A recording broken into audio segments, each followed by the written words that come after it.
My dear young leaders and parents,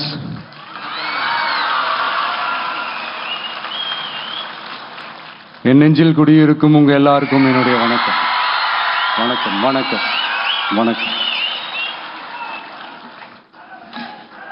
S, young leaders and parents எல்லாரும் எப்படி இருக்கீங்க?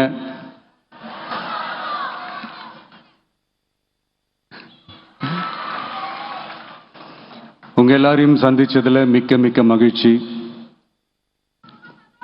Thank you thank you. Love you too. First of all, congratulations for your this beautiful achievements. படிப்புல சாதிக்கணும் தான், படிப்பும் சாதனை தான், அதான் மறுக்கல.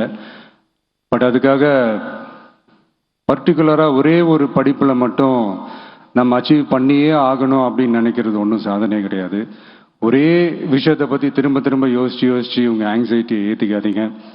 அவ்வளோ ஸ்ட்ரெஸ்ஃபுல் ஆக வேண்டிய அவசியம்லாம் ஒன்றுமே கிடையாது. இது நான் ஏன் சொல்கிறேன்னா,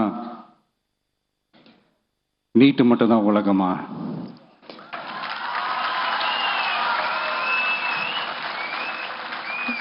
நீட்டை தாண்டி இந்த உலகம் ரொம்ப ரொம்ப பெருசு. அதில் நீங்கள் சாதிக்க வேண்டியது பல விஷயங்கள் இருக்கு. அதனால் இப்போவே உங்கள் மைண்டை ரொம்ப ஸ்ட்ராங்காக வச்சுக்கோங்க, டெமோக்ராட்டிக்காக வச்சுக்க கற்றுக்கோங்க. ஏன்னா டெமோக்ரஸின்னு ஒன்று இருந்தால் தான் இந்த உலகமும் சரி, இந்த உலகத்தில் இருக்கிற எல்லா ஃபீல்டும் சரி ஒரு ஃப்ரீடமாக இருக்க முடியும். அது மட்டும் இல்லை, ஒரு முறையான ஒரு டெமோக்ரஸி இருந்தாலே போதும், எல்லாருக்கும் எல்லாமும் ஈக்குவலாக கிடைக்கும். அதனுடைய ஃபஸ்ட்டு ஸ்டெப்பாக உங்கள் வீட்டில் இருக்கிற எல்லாருக்கிட்டையும் சொல்லுங்கள், அவங்களுடைய ஜனநாயக கடமையை ஒழுங்காக செய்ய சொல்லுங்க.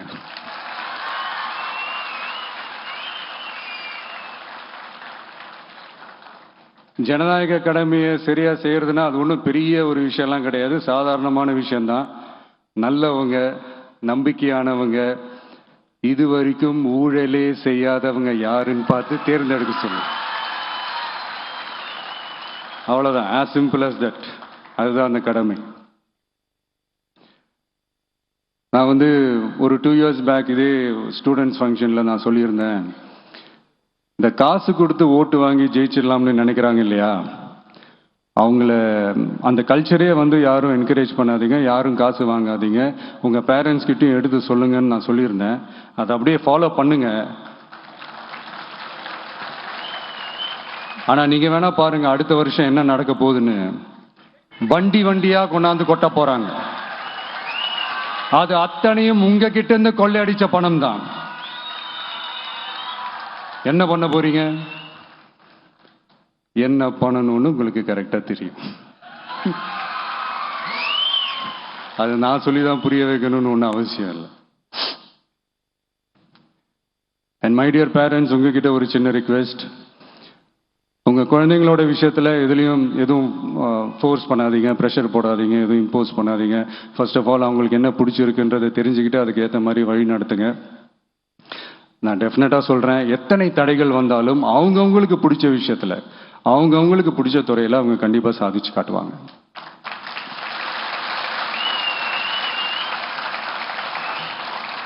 அண்ட் இன்னொரு முக்கியமான விஷயம் உங்ககிட்ட நான் ஷேர் பண்ணணும்னு நினைச்சது என்னன்னா, இந்த சாதி மதத்தை வச்சு இந்த பிரிவினை வளர்க்கிற அந்த சிந்தனை பக்கமே போயிடாதீங்க. அந்த சிந்தனை உங்களையோ இல்லை உங்கள் மைண்டையோ டிஸ்டர்ப் பண்ணுற அளவுக்கு அதை அலோவ் பண்ணவே பண்ணாதீங்க. விவசாயிகள் என்ன சாதி மதம் பார்த்தா பொருளை விளைய வைக்கிறாங்க? தொழிலாளர்கள் என்ன சாதி மதம் பார்த்தா பொருளை உற்பத்தியில் ஈடுபடுறாங்க? இவ்வளோ ஏன் இயற்கை அம்சங்களான வெயில் மழையில் சாதி இருக்கா, மதம் இருக்கா? எப்படி இந்த போதை பொருட்களை எப்படி நம்ம அறவே ஒதுக்கி வைக்கிறோமோ, அதே மாதிரி இந்த சாதி மதத்தையும் ரொம்ப ஸ்ட்ரிக்டாக தூரமாக, எவ்வளோக்கு எவ்வளோ தூரமாக அதை ஒதுக்கி வைக்கிறீங்களோ அவ்வளோக்கு அவ்வளோ அதை தூரமாக ஒதுக்கி வச்சிருங்க. அதுதான் எல்லாருக்குமே நல்லது. ஏன்னா இப்போ ரீசெண்ட் டைமில் பார்த்தீங்கன்னா, தந்தை பெரியார் அவர்களுக்கே சாதி சாயம் பூச ட்ரை பண்ணுறாங்க. ஒன்றிய சிவில் சர்வீஸ் எக்ஸாமில் கூட சாதி சாயம் பூசுற மாதிரி ஒரு கேள்வி ஒன்று கேட்டு வச்சிருக்கிறாங்க. இதையெல்லாம் வன்மையாக கண்டிக்கிறோம்.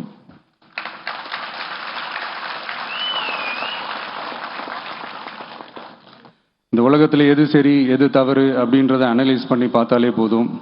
ஒரு குழப்பம் இல்லாத ஒரு தெளிவான ஒரு வாழ்க்கையை ஒன்று வாழலாம். எதுக்கும் ரொம்ப எமோஷ்னலாக ஆகாதீங்க, அவ்வளோ வருத்தலாம் இல்லை. டெக்னிக்கல் அண்ட் சயின்டிஃபிக் அப்ரோச்சோடவே திங்க் பண்ணுங்க. ஏன்னா வரப்போகிற இயர்ஸில் ஆல்ரெடி வந்துட்ட இந்த ஏஐ ஆர்டிஃபிஷியல் இன்டெலிஜென்ஸ் உலகத்தை எதிர்கொள்றதுக்கு அதுதான் ஒரே வழி. The sky is vast and wide and you have strong wings. So feel free to fly like a bird with courage, conviction and confidence.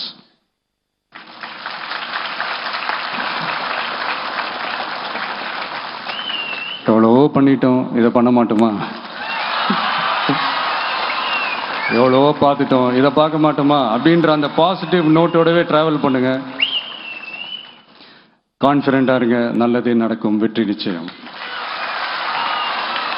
மீண்டும் சந்திக்கும் வரை நன்றி, வணக்கம். நான் அடுத்த செட் ஆஃப் ஸ்டூடெண்ட்ஸ் கூட நான் நெக்ஸ்ட் வீக் போல் நான் மீட் பண்ணுறேன். ஸோ அவங்களுக்கும் சேர்த்து இன்றைக்கி நான் பேசினதாகவே இருக்கட்டும். ஏன்னா ஒவ்வொரு வாட்டி இந்த மாதிரி நான் அட்வைஸ் பண்ணிகிட்டு இருந்தேன்னா நல்லா இருக்காது, உங்களுக்கும் போர் அடிச்சிடும். So thank you. எல்லோரும் வாங்க, மீட் பண்ணுவோம்.